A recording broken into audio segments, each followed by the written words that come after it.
Aye. Opposed? Motion carries. Now closed. We'll bring us to any further questions or comments from the council. Alderman Cummings. Thought it was going to be all in the skin of it, kind of over. I had some questions that actually came up and that the public actually brought up.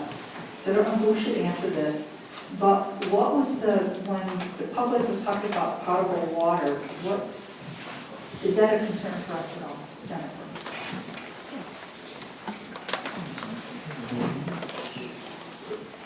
I believe Meijer made an application to the water utility for service, and the water utility has determined that they can provide service to this project. Okay. And who is Mr. Randall? That's the Meijer's attorney. Okay, thank you. Can you please put up, is there a slide somewhere that shows Sunset all the way to 164? Especially in your Grambling.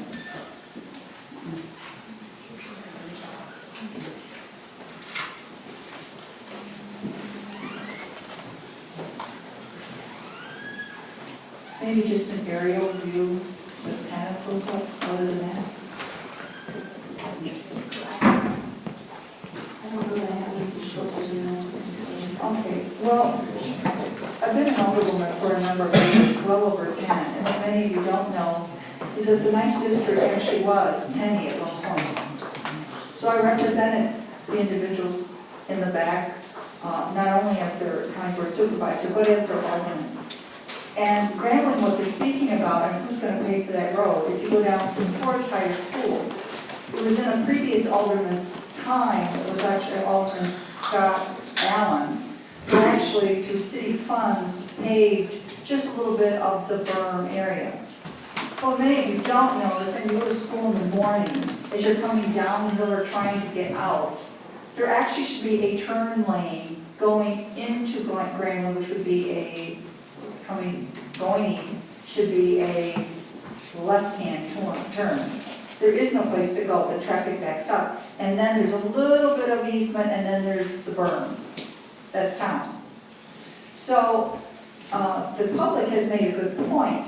Who's going to pay for that improvement? Because you will meet with that, it's not a question of loan. And I know that I'm not an engineer, but I have lived there for well over 30 years. You will need a turn lane going into Grambling. And you will need to pave that. And you will have to talk to the town. And I don't know whether those conversations have taken place. And we should, because it's a may, not a will, that Tenny will go through. The DOT has said to me, they have access to a private road. DOT would like to have it be public. They have to go through the DNR. There is no guarantee. So my question to staff, my question to the mayor, my question to the city attorney is, can we tie the road of Tenny to this development? Can we say, we approve this change in zoning if the road on Tenny goes through? The city attorney will answer that. There's two decisions tonight. The first decision is zoning. It has to do with what is the proper use of this parcel. It does not necessarily deal with the road. The development plans themselves, which would be the second motion tonight, and your final approval, would be the proper place to deal with tying a road contingency to a development plan. But the zoning itself is looking at that parcel, what is the proper use? Generally, without thinking about the Meijer project, what generally is the best use there? You've already said in your land use plan amendment that the best use is some type of commercial. We have commercial zoning B1 through 5. Right now, the zoning has to be consistent with those classifications, but not tied, the zoning decision itself is not tied to a road. So, Okay, on the first decision, no. On the second decision, yes. Okay, so I just want to make it very clear, and I want to do it right, because I don't want to do something in the negative and then have it be all crazy. Right, so, is it possible if there's a break time? If there is a break time, if something could be written out, because I fully intend to tie it to the road.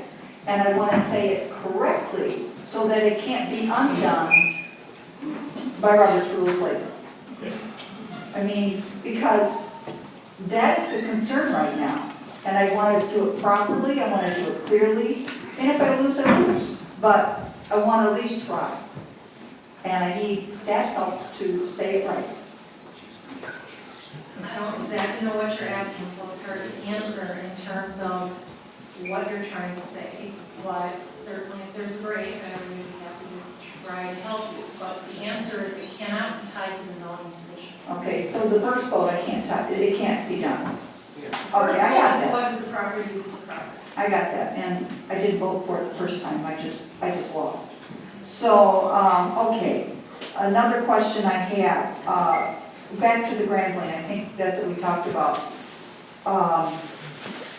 When did those decisions come into play? When do we find out that is the city gonna pay for the extra asphalt on the town road? Is the city gonna put in a turn lane to Grand Lane? Who's gonna pay, when did those decisions, when did those things happen? Well, I assume that's a part of the ongoing development plan, and what you do with the development plans that are reported tonight on the second vote. Or, it's not tied to the zoning, I can tell you that. The timing of it all, I don't know. There may have been some preliminary discussions with the town already, I don't know.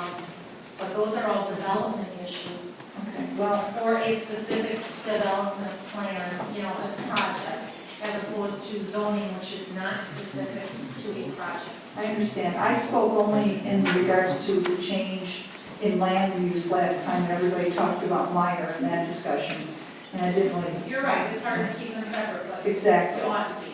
Yeah, but last time I very clearly spoke only about the land use. I recall. And, okay, forest trees, I found blue spruces is really good deterrent, even having cars end up in your front yard.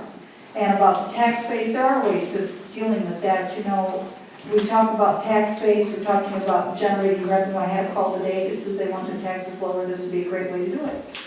We have things at our disposal to do this, we can join county dispatch, that's all I have to say, thank you. And Alderman Deedy and then Alderman Skinner. I think Alderman Cummings does have some valid concerns, but isn't that the reason why we're having the PUD overlay, so that we can monitor some of those things as the process would go through, as the process would continue on? That's correct. So I think that's probably the way, if this would pass, Alderman Cummings, that's the way we have to really be diligent in monitoring that. Alderman Skinner. Thank you, Your Honor. Just a couple of things for Jennifer, if you don't mind. I did have the opportunity to talk to you a while ago about this on a couple of different occasions, and I think that we need to clarify a few things because there were some statements made tonight, and I just want to ask a couple of questions to do that. This project was originally proposed in April of this year, is that correct? Right, the application came in April, it was before the plan commission, early May. Okay, so approximately 6 months ago. The second item is dealing more so with the location. And that was something you and I specifically talked about, because I've always been concerned with that. We have an empty Jewel Osco location. I always bring that up every time that development comes before us. I always ask about empty parcels and empty flats, things like that, where they could potentially locate. And I think with this particular presentation, which was very detailed, and we showed it a number of times, and I saw the slide, I think we had it in the slide deck, I think it's number 57, if I'm not mistaken. But there really isn't a whole lot of land left in the city of Waukesha for development, even remotely close to this size. Would that be a fair statement? Yes, there are a couple properties that keep coming up, and one of them is, as you mentioned, Fox Run, Jewel Osco, Super Value site. This site is 30 acres. The Fox Run site is 11, Jewel Osco is 7.5, and Super Value is 13 to 16. There's quite a bit of wetlands on there, so the actual buildable amount is somewhere between 13 and 16 acres. Those being our largest somewhat available commercial sites, they're nowhere near the size that this parcel is to accommodate this type of development. And I think you must be referring to this slide. Right. Okay, the red ring is about a half mile from the site, 1 mile, 1.5 miles, 2 miles. You can see how far out we're getting away from the site. Fox Run is in this location. The Super Values site is not even on this map, and there really are no available sites in the city at all, much less in this area, that would accommodate this size of development. At least within the city borders. Correct. Okay. Just a couple of other items. Maybe this is more directed to the Meijer folks, but there was an issue of security and safety, and that's something that's been a concern of mine as well. I would hope that they have something in their operating plan, maybe they could clarify that for us this evening, what type of security they have. So when we have issues with loitering and things like that in the middle of the night, that can be addressed. I don't necessarily think that should be a burden on our services to do so. And then lastly, I guess it's more of a statement than a question, but at a minimum, if Alderwoman Cummings is not successful with tying contingency with 10th Avenue in with this, I guess for me personally, I would like to see some type of letter of intent from the Smart family saying that they in fact are going to pursue 10th Avenue rather than talk about it. I'll leave it at that. Okay, Alderman Skinner, would you like the Meijer's rep to answer your question on this security plan? If there aren't any objections, sure. Okay, give a Meijer's rep to answer that question. And then perhaps also be available if other council members have questions. Absolutely. Again, I'm Brian Randall. I'm the attorney doing Meijer store sites here in Wisconsin. And happy to be here and happy to answer that question. On security, Meijer, as I mentioned, is open 24 hours, and they therefore have a presence in the area all 24 hours. They will have security cameras both inside the store and outside the store on all 4 sides to monitor the areas. I don't believe it was Waukesha, but I know at one of our meetings, one of the truck drivers who made deliveries to other Meijer stores said that he found the security great and that he actually had an incident at a Meijer store and they caught the perpetrator who was getting into his truck or stealing the soda or whatever was going on there. So Meijer does take it very seriously and has an active loss prevention system. They have security personnel, as you might imagine, trained in the store and present in the store, as well as the active monitoring.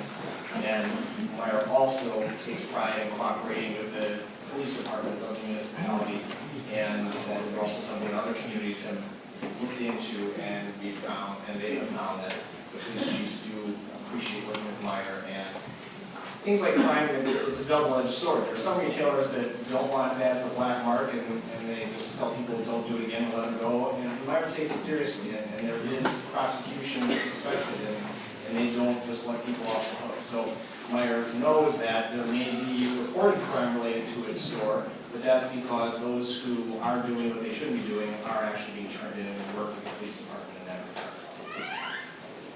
Alderman Skinner?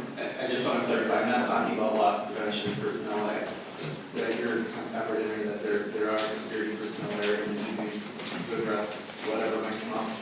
That's correct, and if I may expand, in fact, I remember the comment, and I don't remember the person's name, so I won't use it, but the reference to Walmart and what goes on in their parking lot. And I'd simply like to tie back to one thing I said earlier, and why Meijer is excited, and why I think the community will be excited to have Meijer, because we are not Walmart, and there is certainly a following that very much is looking forward to that. And so the things that may go on in a Walmart parking lot at 2 a.m. nearby, the Meijer store will monitor its parking lot, and they will focus on making sure that doesn't happen. I also, in a prior meeting, explained that as it relates to our store, in fact, the site plan is up there, only one of the entrances will remain open from 11 p.m. to 6 a.m. And that, in this particular location, is the eastern site entrance.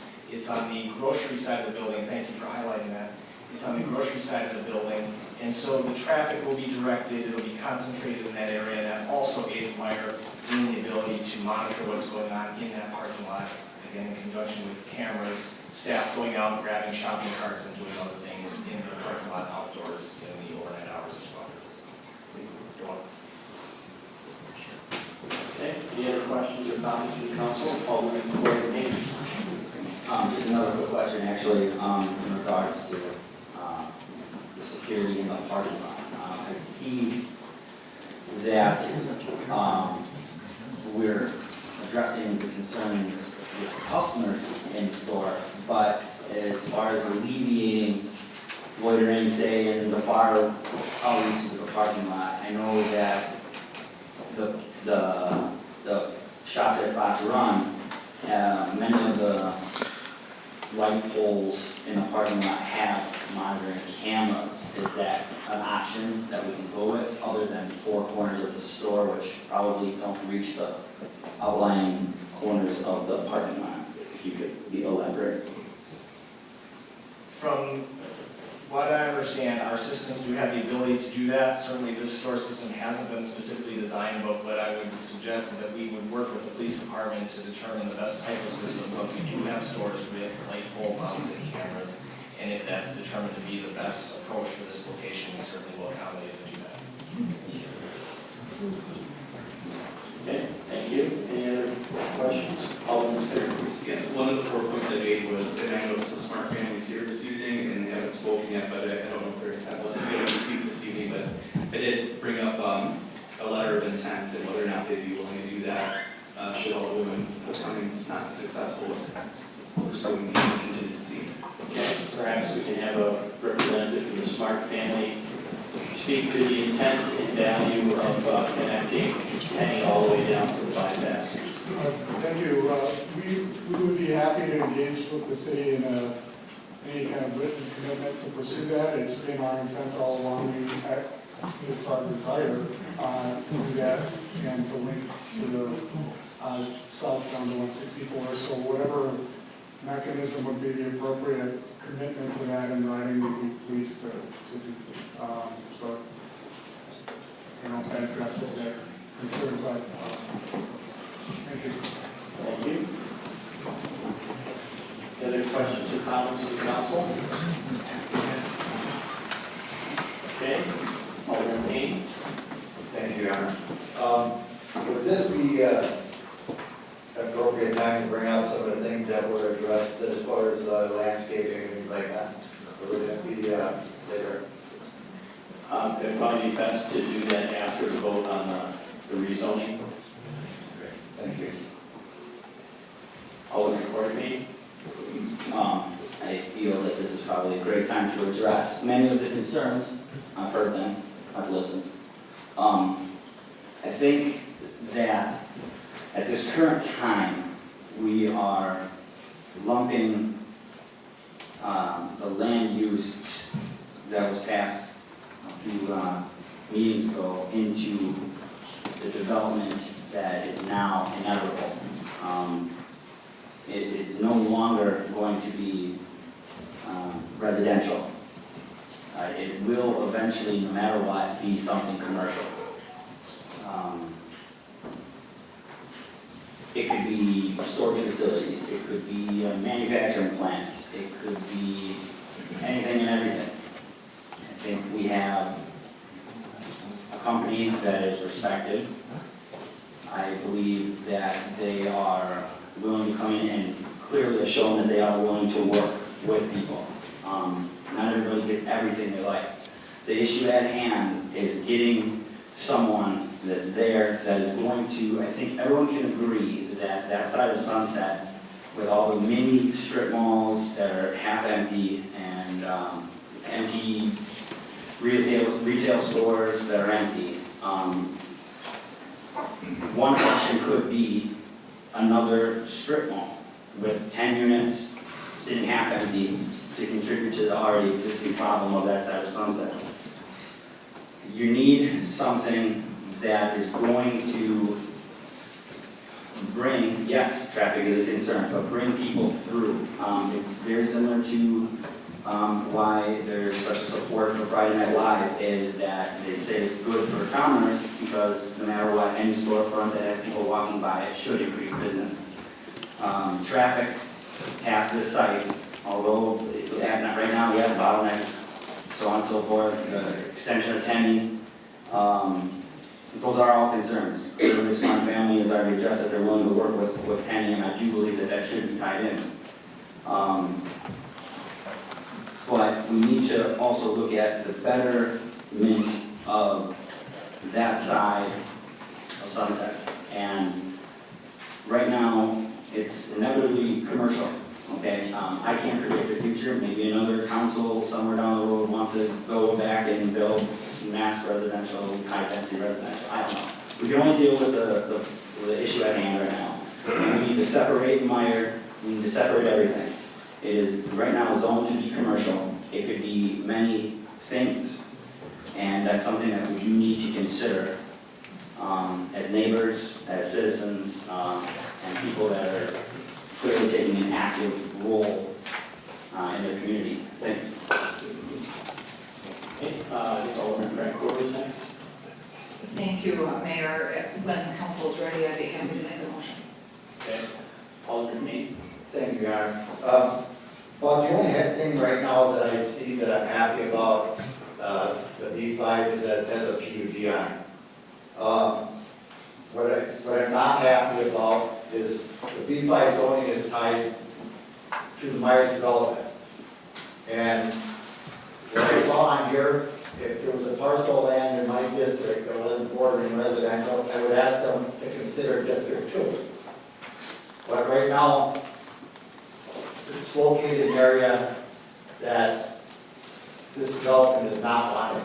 I do not think that Meijer's, at the last public meeting with the residents was July 18, I think after our last meeting, when we had a room full of people here that were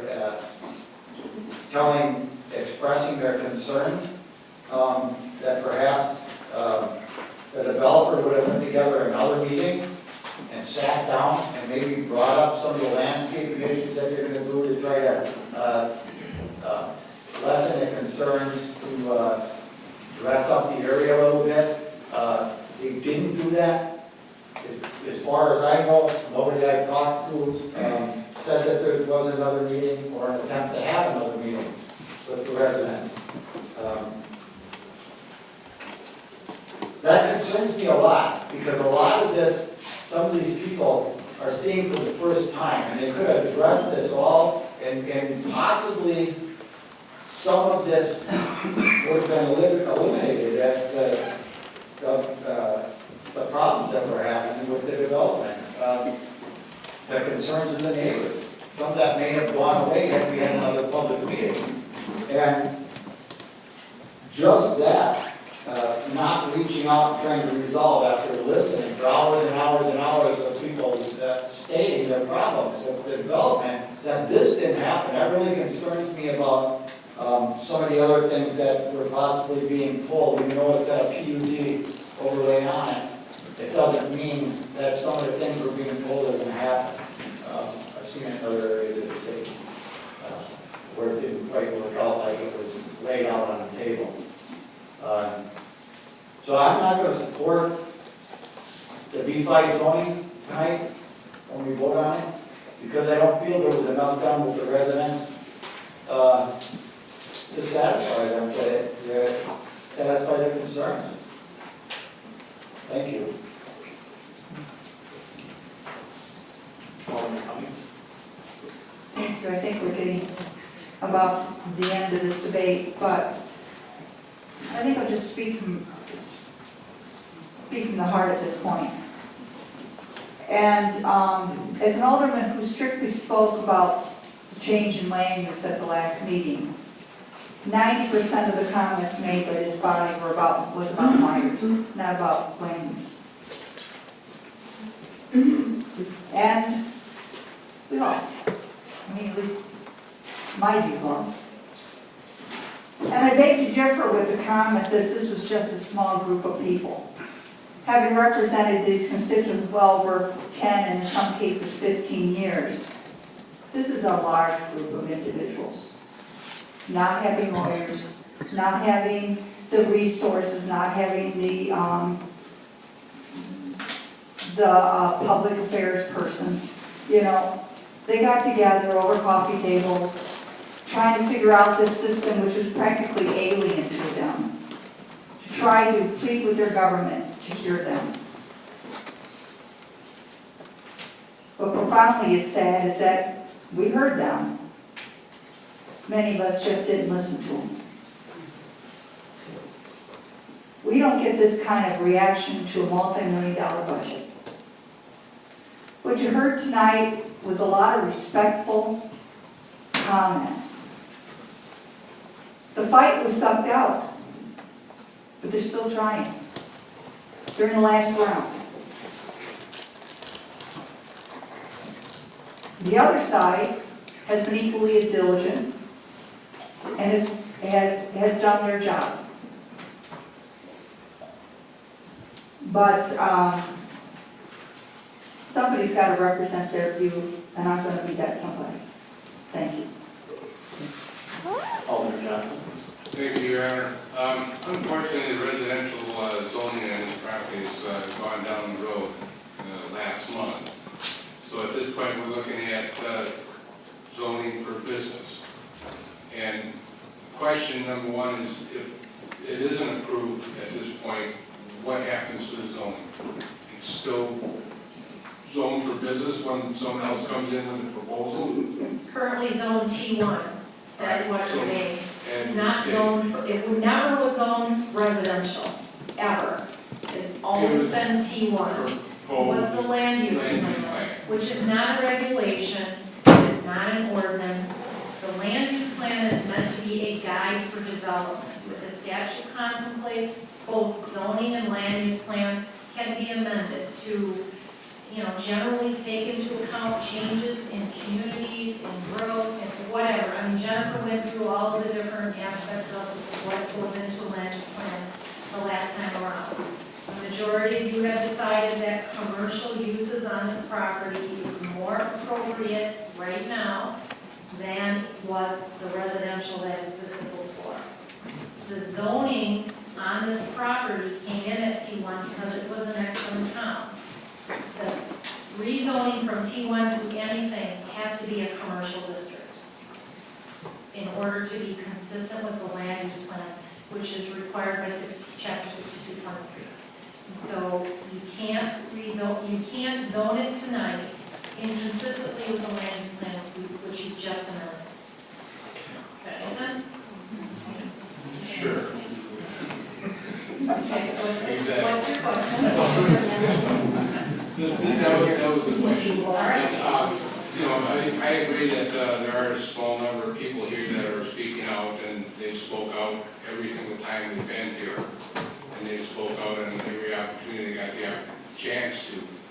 And that's just a small number of people here, but that's a small number of people compared to the numbers that have called me that don't live in that neighborhood and don't want this project developed in that location. They don't have a project, well, some do have a problem with the project, but they more have a project with the location itself. And just not the number of people that are here tonight. Several, probably 100 or 200 more have called and talked to me that don't live in the neighborhood, that don't want this developed. So I'm just letting everyone know that I will not be supporting them at this time. Thanks. Okay, Alderman Frankfurt. Thank you, Mayor. At this time, I will move to rezone 31.4858 acres of land from temporary T1 to B5 PUD, Community Business Plan Unit Development, and to rezone 4.6 acres, 31.4858 acres with an additional upland conservancy overlay. If I receive a second, I'd like to make a brief comment. Okay, Alderman Patton, seconds. Alderman Frankfurt. Thank you, Mayor. I guess I would just like to address the fact that all of us have received comments from our constituents and across the city. We've all were given a package of all of the cards that were signed by other people. In addition, in excess, I believe, of 500 who wanted the project. I feel that with the multiple meetings that we've had at the Plan Commission, the public hearings we've had at council, that there still is that distinction between what we heard and listened to and what we agreed with. Many times, people don't think we've heard or listened if we don't change our mind. And so I just want to assure people that, speaking for myself, and I believe it's true of all of the people sitting in these chairs tonight, we have listened as hard as we possibly can. Any other comments on the motion? Alderman Pat? I'm confused about what you were talking about, three-quarters of a vote required in the council. Okay. One is that we had received 540 signatures on the petition over the weekend, and I understand there's 60 more that weren't turned in. There's a huge number of people who favor this project. And what happened? Yeah, our city attorney will answer that. Anytime that there is a request for rezoning, there is the availability of what's called a protest petition to be filed with the city of certain categories of people that can object. And one of the categories of people would be those within 100 feet adjacent to the property. Another category is those within 100 feet owning property across a street, which is where the protest petitions came from. They have to be notarized, duly acknowledged. We have checked the contents of the petition, and the community development department checked the square footage. And we determined, collectively, staff determined that it was a valid protest petition. Once there is a valid protest petition against a rezoning filed, it then requires a 3/4 vote of the members of the body that are voting tonight. There's 15 of you here, assuming all of you vote. That would require 12 affirmative votes to effectuate the rezone under 6220 statutes, 62.23. So it's, the motion's lost before it starts, as there were 4 opposed to it last time.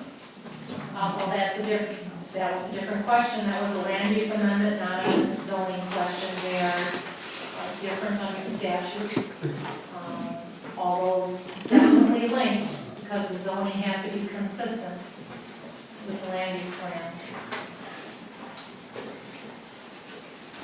Alderman Pat, did you have anything else at this time? No, I just am concerned about the majority of the people, the 600 people who signed petitions favoring this, and it being the only 30 acres available for this store. I'm just concerned about that, and I hate to see it lost, but I'm willing to stand back and do that.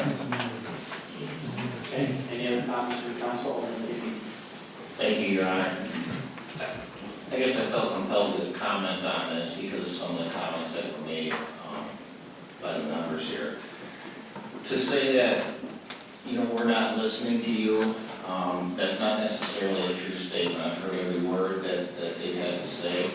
I've also received comments from citizens in my district, and we got to represent our district first, taking other considerations next. There's been very positive feedback from some of the constituents in my district. I can't honestly say that anybody has told me not to support it. I value the opinion of my colleagues here that do not. I value the opinion of the citizens of District 10. But in the end, I have to represent my district fairly and honestly also, so I'll be supporting this. Thank you. Thank you. Any other comments from council? Alderman Ryland? Thank you, Mayor. No, this is really an emotional topic, as we've heard from a lot of the residents that are nearby. Probably one of the most difficult decisions that I've had to make in the short time that I've been alderman.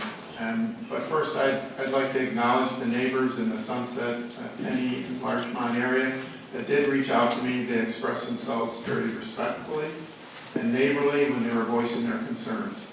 And I have heard what they had to say, and I do believe that we will address as many of those concerns as possible. Meijer's has already been stepping forward, trying to address some of them, and we'll, as we work through the process, we'll try and address the others. What will Meijer mean for Waukesha? As we talked about tonight, it's going to be, we believe that it will begin to move to revitalize Sunset. It proves we are open for business. It can provide jobs in construction and employment at the store when it's open. And the argument that the poor paying jobs just isn't valid. There are a lot of two-income families that are down to one income, and even a part-time job can be beneficial. We have young adults, students looking for work so that they can have an income. Meijer's has a proven track record of being a valuable member and partner of the communities they are located in. I have received several emails and calls from my district supporting of this rezoning. Waukesha has always had the vision to approve projects that are not only good for the community, but the specific area that they are located in. I will be supporting the rezoning. Thank you. Any other comments? Alderman Johnson? Thank you. As Alderman Patton said, we received a box of petitions in favor of the Meijer's project this weekend. And in that box, 104 of those were in the 10th district in favor of this. So I'm seeing it from both sides of the aisle. And I've got additional calls in favor of this issue. But again, I see a group that are here. Every time that we have an opportunity to speak, they're out here speaking opposed to this. And additional hundreds of calls from not in either one of the groups that have talked at this time opposing this. So at this point, I will be opposing it. Okay, thank you. Any other comments from the council? Call it the comments. This is awesome. We vote on this, and then will there be an opportunity to make that amendment or to make a break so that I can work on that amendment? It's a question. So I guess I'm asking there. We'll vote on this, and then we'll leave it up to the council. So I have to ask council if we can have a break after the vote. Okay, I'll do that. And with that,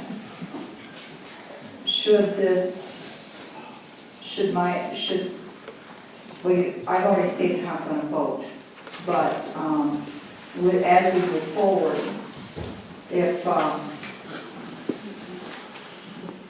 the zoning is passed tonight, I will promise I'll make it the best bad plan there is. Thank you.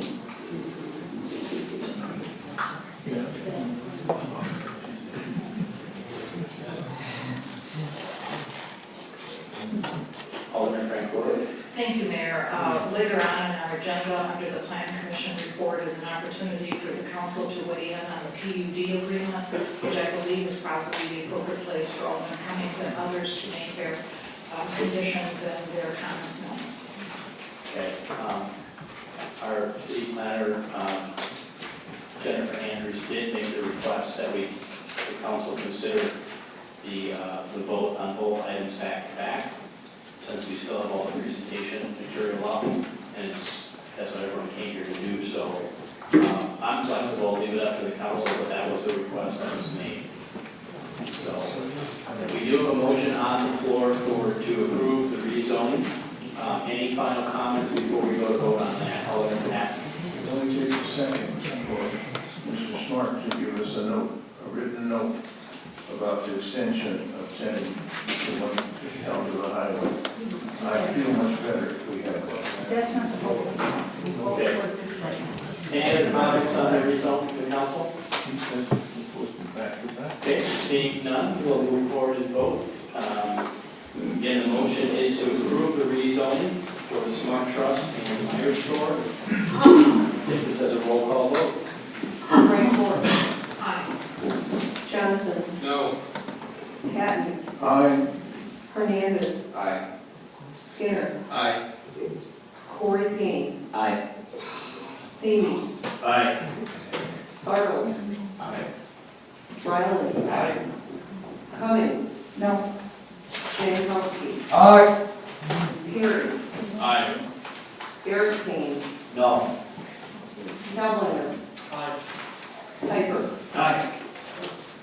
Okay, that is a 12-3 vote, which means that we do have the 3/4 necessary to rezone the property. If there's no objection from the council, we'll move forward on, as requested, to the vote on the plan itself. Our city planner already gave the presentation on the plan. So if we can get any questions or comments on the preliminary plans, staff comments on the project. Alderman Redford. Thank you, Mayor. I know the people that attended this meeting and all the other meetings that are residents on Larchmont, et cetera, are disappointed with what just occurred. However, what we're doing tonight is talking about preliminary approval as recommended by the Plan Commission. That says that there is still a final approval that's required. And that's the time when the final adjustments would be addressed. And it will also be addressed by the common council, so that makes their participation equally important in my home. So I would encourage them to attend and to let us know what adjustments they would prefer, now that this is rezoning. Okay, thank you. Any other questions or comments on the preliminary plans as presented with staff comments? Okay, Alderman Payne. Thank you, Mayor. In the beginning, when we were talking about this, Jennifer, the size of the tree was brought up, and some of the discussion was with the forestry department, we're gonna go with the street trees, the ones that we're planting up and out. I had a similar circumstance with this when the county built some stuff on the golf course, and we had a big discussion on the size of trees and things like that. And what we asked for and then told them what we needed to see was large trees for screening. I have a street terrace tree in front of my house that I bought probably 5 years ago and had put in. You do not find any shade under that tree 5 years later. Right? It's a very nice tree. But in 5 years, I still have a shade. So it's not a very large tree in 5 years.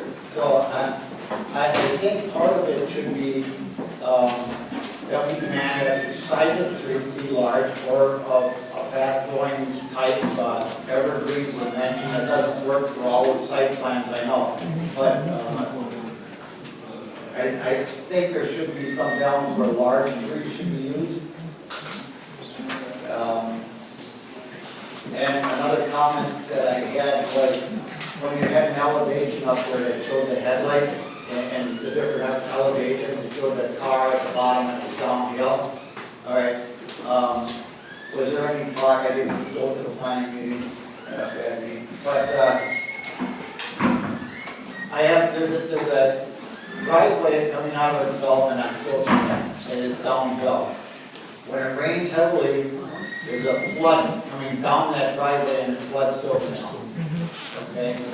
And in late fall, early winter, when we have water and colder temperatures, that whole area turns to ice. When I saw this, it just brought that right up. Is what the problem is over there. We got a driveway here going downhill. It's dumping into a road that's going downhill. That we're talking about putting a stop and go light at an intersection there. So certain times of the year, we could either end up with flooding or we could also end up with severe icing on the hill. I don't know if these things were addressed. I know it's something that needs to be addressed under the DEP, certainly. But I I'm bringing that, to the attention in case I wasn't watching those types of things, because I think it's extra, it may be an extra problem right now to resolve the issue with the common and some type of agreement possibly that improve the road going downhill and possibly curbing and wider lanes and things like that. But I think it's something that really needs to be kept in the forefront when we make decisions on the PUD. That's all I have right now. Thank you. Okay, thank you. Alderman Jankowski. Thank you, Your Honor. My question actually goes to Dr. Abadi. Sorry to put you on the spot there. But in reference to Alderman Green's comments just now about the ice and the build of snow on the Sunset, I remember you and I had a conversation, I believe, during the winter time this past winter, that you explained to me what levels the snowplows would snowplow the roads, and each road was assigned a different level. Like one was a hospital road, one was a main thoroughfare, and there were those that were just hit up like once a day. So I was wondering if you could explain to the council, what rating Sunset is now, and if having a Meijer store here with the increase in traffic, would that increase the rating of Sunset in that area? Well, first of all, Sunset is a major road, so it gets immediate attention after the hospital route is major roads, and Sunset being one of them. Now, that will be up to Kennedy intersection. Now, given the fact that with the Meijer's improvement, we anticipate that Sunset should be turned into a 4-lane all the way to Highway 59, so that section will also be included in that. And the slope of Tenny, Sunset at Tenny is really not steeper than some other hills that we have in the city that do get special attention with salting and snow plowing. So we certainly adjust our plans accordingly after the road is reconstructed with 4 lanes. Okay, thank you. Alderman Thomas. Thank you. I don't know whether this is the appropriate time later in the discussion or now, but I got my list. What needs to happen is Sunset, left turn lane into Grandling. I want to know who is paying and getting the right, who is paying for it? How are we going to get the right of way on the south side when it belongs to the town? Who's going to negotiate all that? Those are unanswered questions. And the other question I had is tying the Meijer development with granted approved access from the DNR to 164. So it doesn't matter if any letter is written or we think we'd like to do it. If the DNR says no, we're it's not going to happen. Then I'd like to see a traffic observation in the snow season going up the hill. And I'd like to know who's going to pay for all these additional costs. Because while we say we salt everything and while we do our very best, living on the hill in Roberta, I've seen countless cars go airborne, even into the neighbor's retaining wall. I've seen them hit the black ice. Why we had 2 blue spruces in our yards is because we had cars land in them over the course of the last 30 years. So, I do know something about what I'm talking about, and I'm the one that lives over in that area. The other 14, they have to get there. They don't live there. And the rest, and these questions are still unanswered. They need to be answered.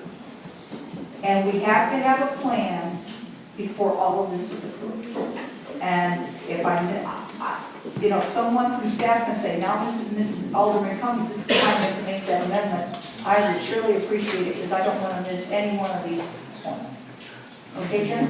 Okay, just for clarification, what's before the commission is only preliminary approval, which means that this still has to go back to the plan commission for final review and final recommendation back to the council at large.